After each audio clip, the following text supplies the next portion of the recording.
So I figured I'd start on a personal note. I've known Debs since 1998. As I can recall, I was a prep cook under her wise culinary guidance at our college co-op, dining co-op at Oberlin College. And as I recall, her Thai food in particular was widely praised. So, and then in 2002, when I moved to Seattle from the Midwest, Debs was one of the few Seattleites I already knew, which was very nice. And then our friendship continued into and through our involvement with the Ravenna Kibbutz, a Jewish intentional community in Seattle. I think Debs has always tended toward being a polymath, a person with many interests and skills, and has written for some obscure little publications you may or may not have heard of, such as the Atlantic Magazine, New York Times, Jewish in Seattle Magazine, and of course, Jewish Journal, for whom she serves as pandemic correspondent. So please join me today in welcoming our very special guest, Debs Gardner. Thank you, Neil. Thanks so much. I'm going to just shift a couple things to share my screen and share the right bit of my screen here. Just this. Okay. How is that, Neil? Is that not cutting anything off? No, it's not. It's good. Okay, great. Okay, so I called my presentation here, Think Outside the Lox. Maybe I was hungry when I was coming up with this, but I'm talking about using creativity in Jewish writing, art, public health, pun competitions, and more. And yes, there's been a lot of food-centric aspects to this. As Neil hinted at, there's kind of a food history there in our friendship and in my life, and also in a lot of my writing. A lot of my writing, especially my Jewish writing, is centered on food. So very briefly about me, I live in Seattle. I grew up in New York City and a little bit in Seattle. As Neil mentioned, we went to Oberlin together undergrad. My master's degrees are in creative writing and in public health, maternal and child health. And my public health work over the years has focused largely on training and public health communications. And I'm really passionate about public health communications and messaging. I've written on and off for years in various ways, sometimes on public health topics, sometimes culture, sometimes humor. I have a strong passion for nature and interest in nature, and that comes into my life in various ways. Some of it is just how I spend my spare time. I love mushroom hunting and hiking and learning about wildlife and flowers, but also into the art that I make, which you'll see a little bit, more of. Let's see, and since the fall, I've been a contributor to Jewish Journal, writing 5 pieces for them, which sparked Neil's interest in having me here. So Neil mentioned I've done some previous Jewish writing. Years ago, when my grandmother was still alive, I wrote about her hamantaschen recipe in the New York Times. And I've written some articles for Jewish in Seattle when JT News was around, if you remember them. So it's something that, has really drawn my interest in writing for a long time. As Neil mentioned, my Jewish Journal articles, they've actually included a lot of puns, and I've called myself their pandemic correspondent. And so I thought I'd just mention a minute, why do I like puns? And part of it is that my brain just kind of feels wired that way. But I like that puns are a kind of improvisation, that they keep your mind active and playful and looking for connections, and that's always useful. It exercises my ability to find intersections between different words or ideas or issues, and that's useful to me personally and professionally. It helps me play around with the unexpected and play with a shared set of knowledge and experiences between the audience or the person you're talking to, which can be useful, and really to enjoy serendipity as well. And this, for a long time in Seattle before the pandemic, one of the ways I carried out my pun enthusiasm, we had these wonderful pun slams that happen in other places around the country too, called Pundemonium, kind of exactly like what you would picture, about 10 people competing with topics, we have to pun on topics that we pick out of a jar. And in some parts of it, you have a lot of time to prepare, and by the end, you have 0 time to prepare puns on your topic after you pick it out of a jar. So that was a lot of fun, and I won it a bunch of times, came in second a bunch, and always just really enjoyed doing that. It's something that I miss from pre-pandemic days. But also, I think puns and humor and creativity, I see them as a kind of a Jewish coping style that I feel like humor, creativity, and commentary are things that get us through hard times as a people, help us process things that are going on, and that I kind of see them as a tool of Jewish resiliency.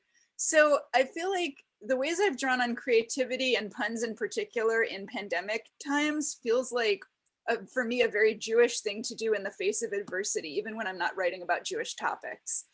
And you know, the kind of thinking that helps me come up with puns or have other spontaneous playfulness and connections comes in handy in other parts of my life and my work as well. And it helps me look for things that I might not notice otherwise. It helps me pay attention to what's going on around me and find creative solutions where I might not otherwise see them. It felt important that I just give a couple of Spokane puns here. It's, you know, only fair that I try for some Spokane puns, though keep in mind that puns might be different for written words versus Spokane words. I thought, you know, maybe if I mentioned the mayor, I would ward off any bad luck. Though don't admonish me. I know I'm trying to come up with puns from the western side of the state. I worry I might still get Eastern warning. If I add in a mention of Spokane neighborhoods to score points, is that a brown nose addition? You know, I hear it's a very pious place with people praying by the water, that there's even a Davenport district, maybe something like that. I could make puns about the water running through the city, but they'd go on for river and river and river. And I could make puns about the state next door. I'd hope they'd be okay too. Okay, so I'm gonna spare you anymore. Just move on from that. So I have had various creative and professional outlets, as Neil mentioned, including art, which I'll talk more about. But when the pandemic hit, we all had to face a shift in reality, including not knowing exactly what that shift was, what the new reality was, how it was changing, how long changes would last, if they'd be temporary. And, you know, I've always kind of gone back and forth between periods of creativity and feeling not creative other times. But like I said, it feels like a very Jewish thing to do, to use humor to deal with unexpected challenges and collective hard experiences or trauma. And so one of the earliest things I wrote on Medium, this was pre-Jewish journal, was a pun-filled tongue-in-cheek list of ways to deal with online dating in a pandemic. It's extremely silly. You can find it online.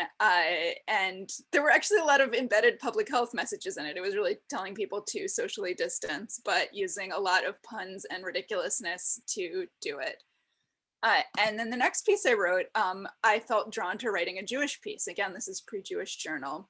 And it's another humor one, excuse me, with public health messages embedded too. It was written from the perspective of Prophet Elijah, saying he was staying home this year. This was Passover 2020. But he was kind of annoyed about missing out on all the wine, frankly. And it started out reading like all those emails that we were getting from companies in the early months of the pandemic about how they were taking COVID seriously. And it, you know, like I said, was full of puns, but it also emphasized that it was important to stay home, celebrate on Zoom, and take this seriously. And after that, I did write one other early pandemic humor piece that was about wildlife, but I didn't write for a good few months of the pandemic. I developed story ideas. There were things I really wanted to say. I wrote outlines and notes, but I couldn't complete them. And like a lot of people, I was dealing with some depression and anxiety and paralysis over getting basic tasks completed. And concentrating was very hard. And in the fall, I was having a really rough time. I had gone through a breakup, which is never fun, but worse in a pandemic. And I didn't feel especially creative. Puns weren't on my mind. My brain still generated them, but I felt no joy in them. But I did feel drawn to a very different Jewish activity, which was the desire to kvetch. So I'd been watching the Great British Baking Show for one of the main reasons people watch it, which is to escape, to pretend whether, you know, Matilda's Bakewell tart is going to fail is really the highest stakes problem in the world, even if just for a few minutes. But in the technical challenge of one episode, a challenge requiring bakers to make the most perfect specimen of a bagel, it used a recipe for rainbow bagels made with food coloring. They were hideous. They looked like they were made of Play-Doh, not food. And, you know, this could have been something to let slide, but the hosts and the show have messed up Jewish foods before. Breadmaster Paul Hollywood, who assigned this challenge, published a bread cookbook in which the recipe for challah, which he spelled very strangely and called challah loaf, is something he describes as traditionally eaten for Passover. So yeah, Paul had already broken some Jewish trust, and I felt the visceral desire to kvetch. So I started writing this pun-filled Jewish kvetch piece about the episode with the rainbow bagels, and I called the episode an unbelievable disaster. But I was writing it slowly because I was dealing with this depression from this breakup, and that ideal where you publish something really quickly right after the episode aired. The time for that had passed, so it was harder to publish, and I tried a few outlets.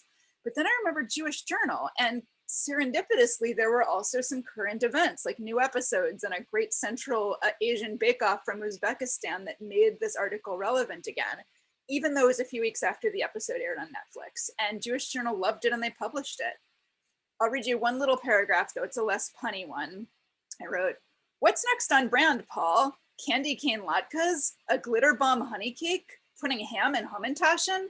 Maybe kale chip sufganiyot? Sourdough pumpkin spice matzah, rugelach filled with ranch dressing, blintzes filled with rage."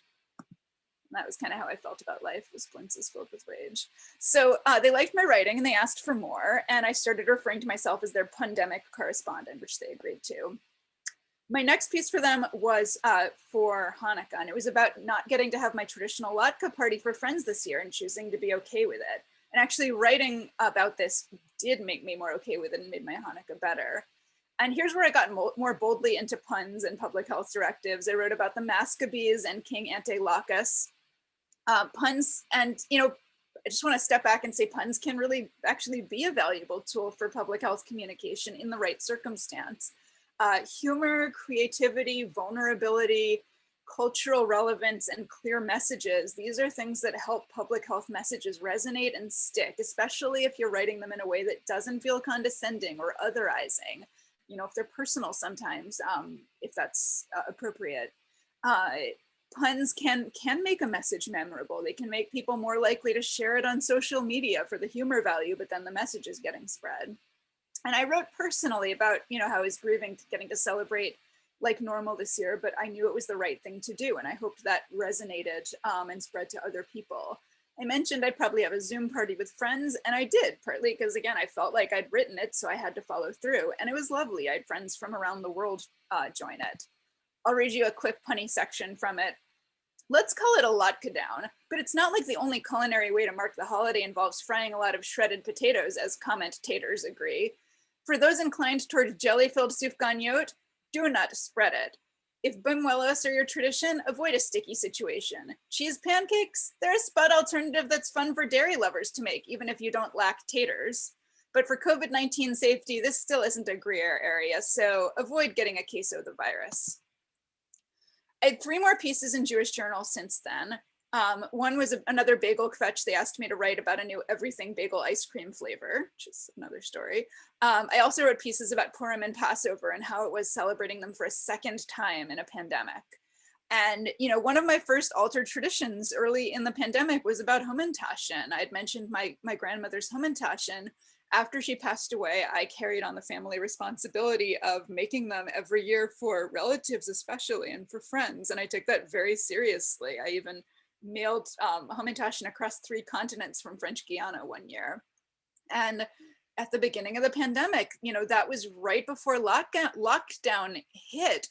And we didn't know what was coming. I mailed them like normal, and I went around town very carefully delivering them to friends. We're like, oh, we should stand outside. Masks weren't quite a thing yet, but we didn't really know what was happening. And this year I got to do it again. I again drove around town, carefully giving Hamantaschen to friends, some of whom I hadn't seen their faces in a year. I mailed them to relatives. I celebrated that my 96-year-old great aunt, who has had these Hamantaschen every year of her life, and her husband, who has turned 100 this year during the pandemic, that they are thriving. So that was a real memorable moment in the year. The Passover article was the more serious one. There was still at least one pun interlude, but I wrote about how, you know, in 2020, I thought about making a matzo print mask, but I didn't bother because there was no way, again, I'd be using it in Passover 2021. Everything would be over. You know, in 2020, we really thought like next year in Jerusalem, next year off Zoom was a sure thing. And so I wrote about how Passover is a reminder to be optimistic and realistic all at once and to understand our role in creating change. And again, writing this helped me process doing it differently this year. And I ended up having a lovely Seder experience online. And I hope that it helped other people too. I touched on a little bit about depression and creativity, and depression while writing humor is very tricky, it turns out. And, you know, this isn't something I always deal with, but it's been a hard time. And so like a lot of people have periodically dealt with it. And when you're trying to write humor while you're dealing with depression or a traumatic time like a pandemic, it can feel like you're trying to tell a joke incredibly slowly and you keep falling asleep while you're trying to tell it. Also, maybe you're underwater and the person you're telling it to is above water, so you can barely see or hear them. And you don't always enjoy the thing you're writing, even if you think it's funny, but you write it anyway, and you listen when it brings other people joy. And I'm mentioning this because I feel like it's really important to be very real and honest about this stuff. It's also been relevant in my art, which I want to touch on. My art has gone on through some similar patterns as my writing in the pandemic, in that sometimes I've been inspired and sometimes I've been paralyzed or too overwhelmed or lacking interest. If anyone happens to be in or near Seattle, my art's actually on display right now in Seattle for the month of May as a part of Ballard Art Walk, and it's at Annie's Art and Frame on Market Street, so you can see it.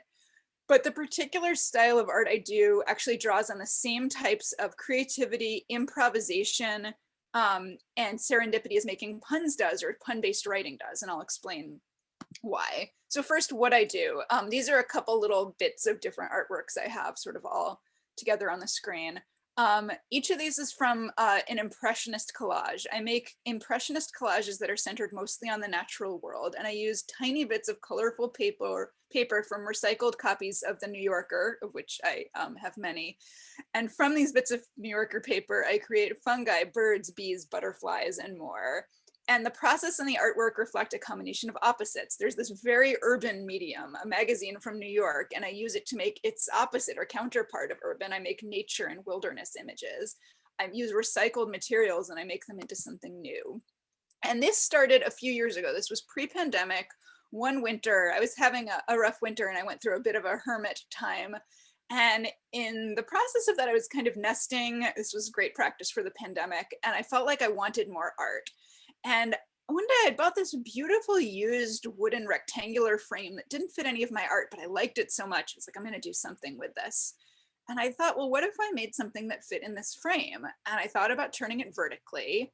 I'd had this old idea brewing around of trying to make a monarch butterfly out of paper. And so suddenly I thought, what if I made a bunch of monarch butterflies and they were all flying upwards in this frame?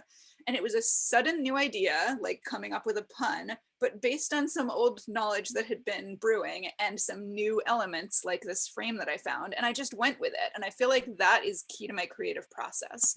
And here's what it looks like. Here's how I use the frame. The colors are duller in this photo, mostly because I took it through the glass, but I wanted to show you it in the frame. And here's what it looks like without the frame, so the colors are more vibrant. Here's a close-up of one of the monarch butterflies. You can see some of the details and just like the way I was trying to fade bits of color of paper into each other. And it may not look so exact up close. This is why I call it impressionist collage, but pulled away, you get the whole effect. And I learned something from this, which was mostly that these take forever and require a lot of patience and tweaking, much like writing can sometimes. And it made me look at things in new ways. Like I had all these magazines around, I hate ads, and suddenly these boring ads had these amazing textures of orange and yellow running into each other. And I'm like, that could be a monarch wing. Things I'd never paid attention to suddenly had new potential. And I felt like that's this larger lesson for life, to remember to notice little things. It's something I do when I'm photographing or hunting for mushrooms. And it's a little like writing or making puns. You need the openness to see if something unexpected is there, but also it has to exist in the first place. And sometimes it doesn't, and you have to be okay with that. I'll show you a few more pieces. This is a bee on a cornflower in a garden. This was my second piece, and I learned a lot making it.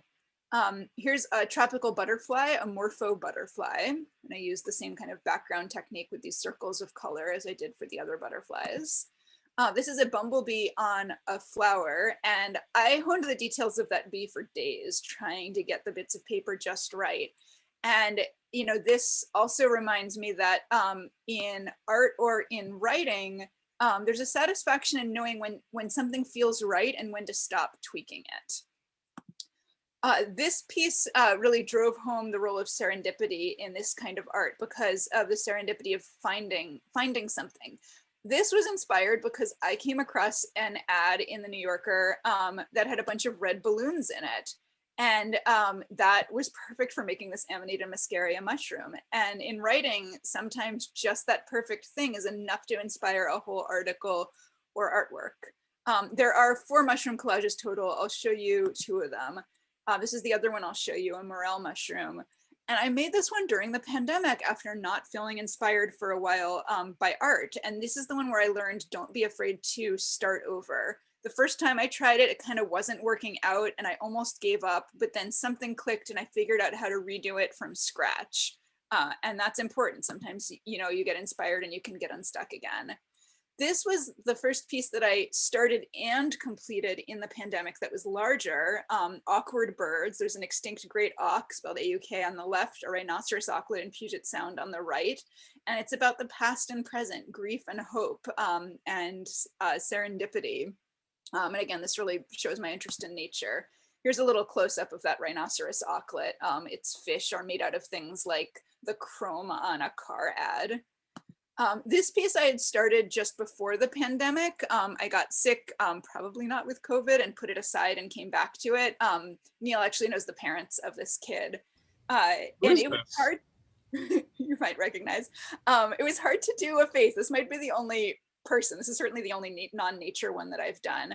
But I wanted to capture the sense of brightness we try to create for kids in little moments like getting ice cream, which is important to remember in a pandemic. This is just a glance. This isn't the same kind of collage art. These are just photos I take of fungi that I've assembled into something creative to remind me to notice little details. So kind of wrapping up, what's key to my process? Finding an idea, whether it's in writing or art, finding connections between surprising things, misspelling serendipity, having patience, reflecting on things, and seeing what you can draw from it. And this is all true in writing and in art. And finding inspiration in both unusual and usual places, not being afraid to ask, what if? Something as simple as a discarded frame at Goodwill or an ad in a magazine can, you hold it at a new angle and you get a whole new idea. Remembering to look at the world in that way and ask, what if I tried this? To find your own unique combination of things and run with it, and to draw on your passions and your own unique type of creativity. And finding new creative ways to do that and to exist in a pandemic, which I think we could all use a reminder of. I mentioned depression. I think anxiety is also important to mention. A lot of us have dealt with it in the pandemic. It also feels like a big part of Jewish culture. I've dealt with it in writing and art. And I've learned things. I've learned the reality of facing anxiety is you have to be patient with yourself. Toxic positivity isn't going to help. But some of the most creative artists out there and writers out there also deal with it. And knowing that really helps. Creative block is a real thing, and you sometimes just have to accept it and move through it. You can sometimes keep redoing something. You can sometimes know when to put it aside or when to take a break, and be self-aware about these things, acknowledge them and be real about them, especially during a pandemic. Finally, I wanted to find ways to share my art. I decided, for the most part, I don't want to sell the original artworks. They take forever to make. There have been exceptions to that, but I decided to sell cards and prints on Etsy and also a few items on Redbubble. And those have been popular. And this way I can share the originals, and I'll have a link to that on the next slide here. So if you have any questions at this point, here's a link for all my Jewish Journal articles. This is my Etsy shop where you can buy cards and prints, my social media links to follow the art pieces. And then at the bottom, that Redbubble shop has that rainbow collage of fungi photos and a couple other things on all sorts of random items like aprons and phone cases and puzzles and stuff. So I'll stop there and see if there are any questions. Wonderful. Thank you so much, Debs. I think the image of Alatka wearing a mask with googly eyes will haunt my dreams. Yes, please, with the group we have, please feel free to unmute yourself if you would like to make a comment or ask a question.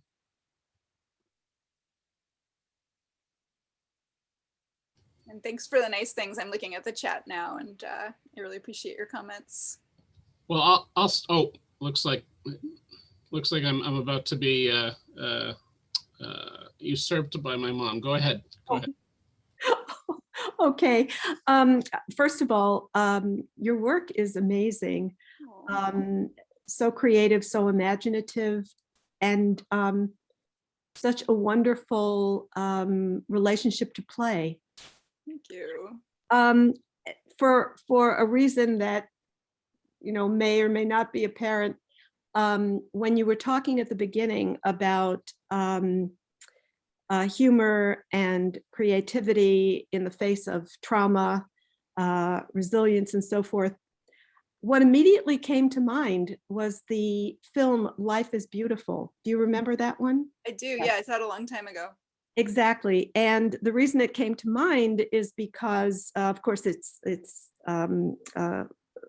focuses on the Holocaust and the experiences during the Holocaust in the concentration camp, and the way the father deals with the son to protect him is to create play with the use of available objects that they find, to engage in humor, and all the while, the trauma that he has and his wife, who is in another part of the camp, has, and the focus on resilience of the human spirit, which is what he's trying to convey to his son, but also at the same time engage in himself so that he doesn't fall apart. Mm-hmm. Yeah, absolutely. And, I think something that movie brings to mind for me is how there's commonalities in all of our experiences. I think all of us have different ways and different times that we use creativity and humor and seriousness and different emotions, and that's okay. There isn't one formula. It's never like you must find humor this way at this time, or you must be creative in this ways, and that's okay. Just like we all express ourselves very differently, but there's something about looking through the range of human experience around that and finding the threads in it that's meaningful to me. And sometimes there are really cultural threads across that. Even if as one individual we might respond differently to a situation, we can still see some familiar cultural threads, and that resonates for me. Thank you. Thank you. Well, I wanted to just take a moment to say I appreciate so much your addressing issues of mental health and depression and anxiety so frankly, because I think that even though that's happening more in our society, we still have a ways to go in terms of that being talked about without a sense of stigma or shame. So thank you for that, and how you incorporated it. I appreciate it in terms of your creative process. So thanks. Thank you. I mean, it's central, and so I think it's important to touch on. And I've been inspired by other people who have talked about the challenges to their creative process. You can sort of see there's this piece of art back there, a silkscreen print by Christoph Niemann called Creative Process. Let's see, can I kind of show that better? Not really exactly, but it shows somebody stuck with a creative block. And I've always appreciated that.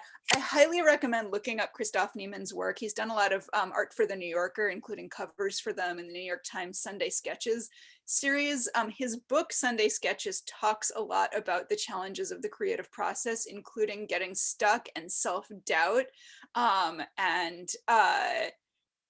So many things that it was so inspiring to learn that this creative hero of mine also dealt with, that I feel like we always need to talk about that now. And it's not an impediment to creativity, it's part of creativity, because it's part of the human experience that we're trying to reflect in anything we create, whether it's writing or art or any other way of expressing ourselves.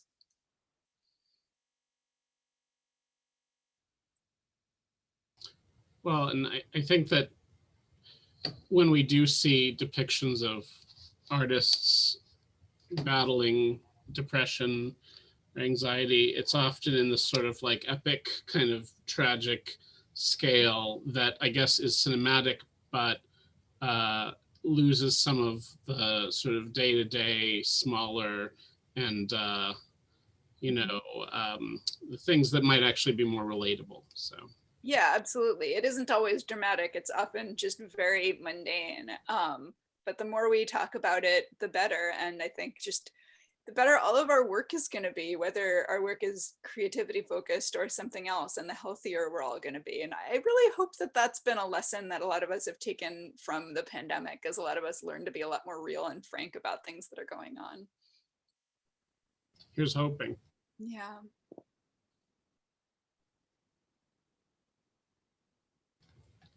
Let's see.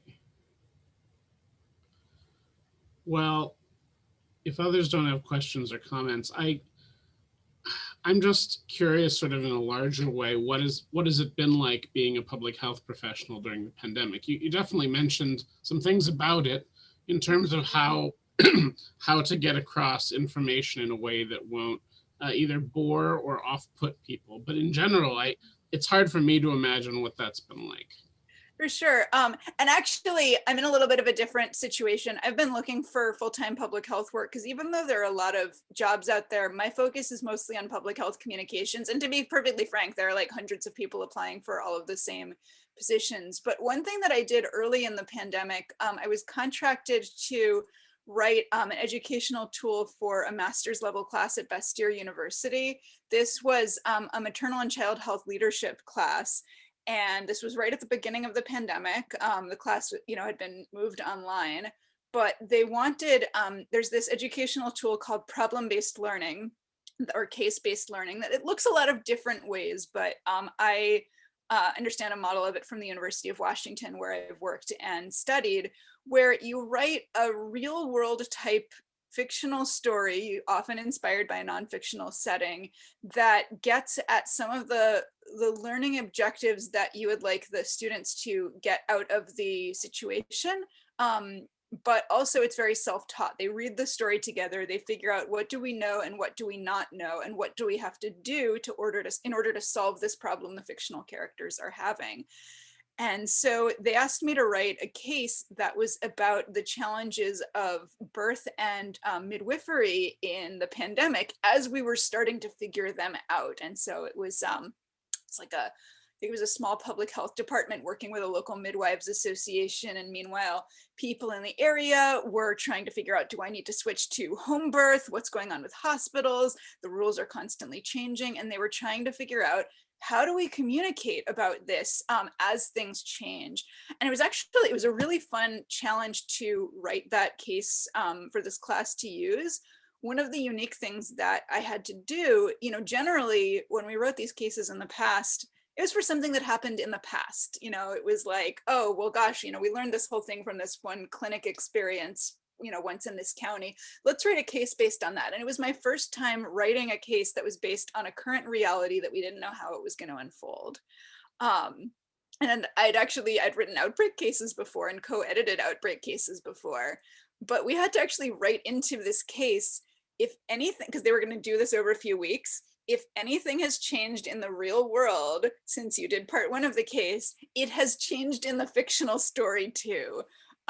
So that was interesting. Incidentally, I did sneak puns and anagrams and stuff into the case, which, I enjoy doing, but also it helps students pay more attention because they're trying to figure out, well, wait a minute, what's that word playing on there? And they're looking at, things a little bit more carefully. So I enjoy using writing in humor in that kind of writing as well. But I've also been paying a lot of attention to public health messaging as it comes out from different sources and seeing what is and isn't effective for which populations. And that's been fascinating. I think public health departments are learning quite a bit about this as they go along and as things change and come up against new challenges. One of the biggest challenges in public health is when there are people who are actively working against your goals, which we've seen a lot in the last few years. And that can be it can be very frustrating. Or constantly trying to figure out, who you need to reach and in what very specific ways, and listening to those communities and following their lead. That's a challenge. One thing I have noticed, as a single person who lives alone, something I've noticed in a lot of public health communications is, we have culturally this sort of focus on families and households, and we've been taught to describe everything that way. And I think it has roots in old sort of quote unquote family values stuff. Especially a lot of early communication, it was almost like single people didn't exist. People living alone didn't exist. Everything was about your household. And so a lot of people were left sort of improvising their own solutions because there wasn't guidance about that. That's one of the pieces that I started writing and have not finished in the pandemic.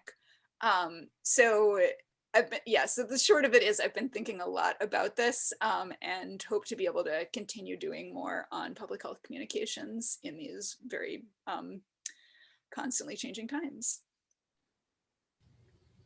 Thank you for that answer. I appreciate it. Well, we still have Debs. If anyone else who's joined us has any questions or comments, now would be a good time. Otherwise, I have one more question, but I'll save it just in case there's anyone else who would like to ask or say. Or if anybody has creative things that you've been doing during the pandemic, I would actually really love to hear about that. Doesn't have to be art or writing. It can be on any scale. It could be something you're just doing for yourself or your friends. It doesn't have to be public.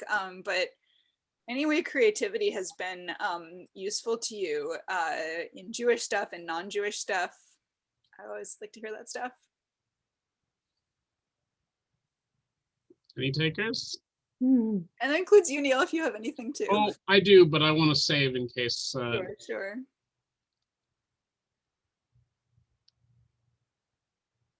Okay, well, a local artist here in Spokane, Melanie Lieb, when the pandemic was new, put together a Facebook group called Art Isolation Experiment, which I believe is still going and has become very large and international at this point.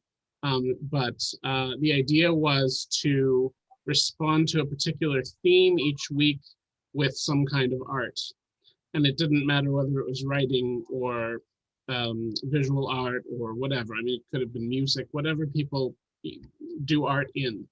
And it was marvelous. And I participated in a very minor way, in the sense that I took inspiration from each theme, which early on in the pandemic was really felt like a lifeline of sorts, to have something to kind of prompt me to make something, even if it's small each week.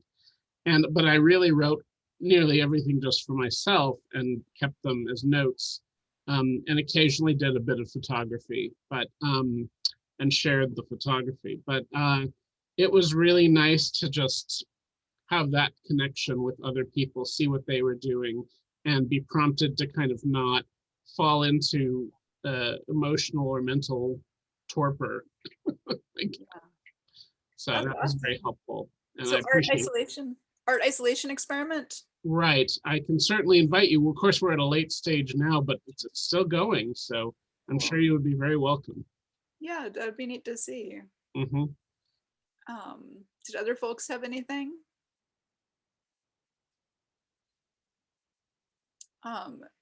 While you're thinking of that, I just want to add, going back to the puns, it's always been fun to connect with random strangers on social media with things like puns. And I think, we've devolved into pun wars in different, threads and groups even before the pandemic.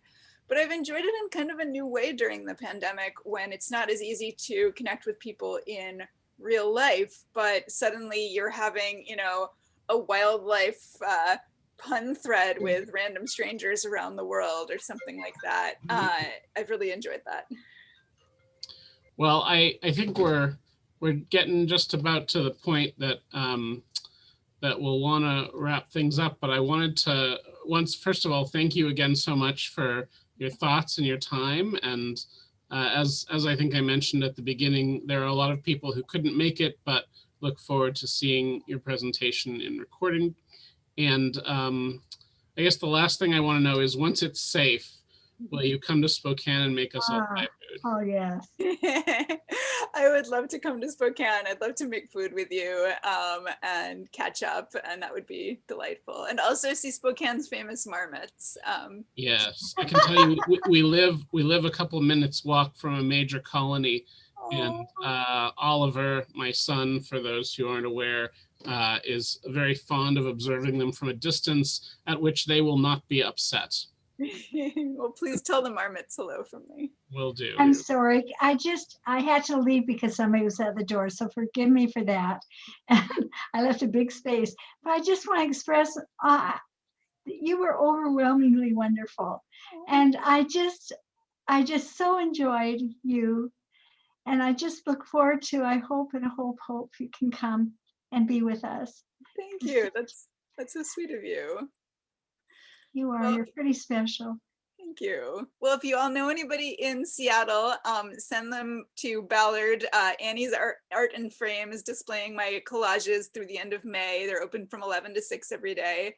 And if you know people who enjoy greeting cards or art that they can hang on the wall, check out my Etsy shop, Impressionist Collage.